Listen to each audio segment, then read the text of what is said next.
Meet Victor Lustig, one of history's most notorious con artists. Born in 1890 in the Czech Republic, Lustig used many fake names and identities, so his real name remains a mystery. His most famous scam? Selling the Eiffel Tower, not once, but twice. Lustig's life is a fascinating tale of trickery, charm, and cleverness that left a big mark on the world of crime. Victor Lustig's journey into the world of deception began when he was young. He spoke several languages, including French, English, and Italian, which helped him fit into different cultures. He was also very good with his hands, mastering sleight of hand and card tricks. These skills were not just for fun, they were key tools for his future scams. In his 20s, Lustig moved to Paris, where he started as a pickpocket. He was so good at stealing that he could take things from people while talking to them. But Lustig wanted more than just pickpocketing. Lustig's first major scams targeted wealthy passengers on luxury ships traveling between France and the United States. Pretending to be a Broadway producer named Victor Lustig, he dressed in elegant suits and acted very modest and noble, which made him seem trustworthy. On these ships, Lustig mingled with rich travelers, convincing them to invest in fake Broadway shows. He told elaborate stories about upcoming productions and persuaded his targets that their investments would pay off big. After collecting the money, Lustig would disappear, leaving his victims with nothing but empty promises. His charm and convincing act made him very successful in these ship scams. Unfortunately for Victor, those cruises became fewer when the First World War began in 1914. Sailing by ships became dangerous, especially in the Atlantic Ocean. Thus, all those huge ships were stopped in that period. At that time, Victor realized that it was time to look for another way to commit fraud in another place, instead of going back to France. He decided to stay in the US, exactly in Kansas. He decided to start a new fraud adventure.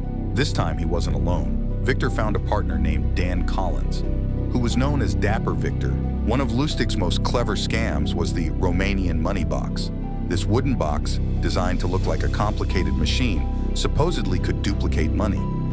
Lustig and his partner, Dan Collins, demonstrated the box's effectiveness by inserting a real $100 bill and later producing a duplicate bill that they had preloaded into the machine. They took their victims to a bank to prove the bill's authenticity, convincing the victims that the box was real. Lustig sold these boxes for thousands of dollars, a huge amount at the time. The victims, thinking they were committing forgery, never reported the crime, ensuring the scam's success. The trick was so convincing that many victims only realized they were scammed long after Lustig had disappeared with their money. In 1925, Lustig pulled off his boldest scam yet. He read a newspaper article about the costly maintenance of the Eiffel Tower and saw an opportunity.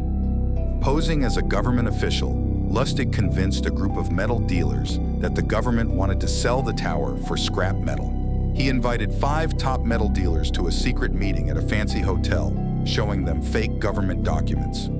Lustig claimed the sale had to be kept secret to avoid public outrage. Among the dealers, Lustig chose André Poisson, a businessman eager to improve his status. Lustig convinced Poisson to pay a big bribe to secure the deal, in addition to the agreed price for the tower. After getting the money, Lustig fled to Vienna. Poisson didn't report the scam, fearing embarrassment. Encouraged by his success, Lustig returned to Paris to repeat the scam with a new group of dealers.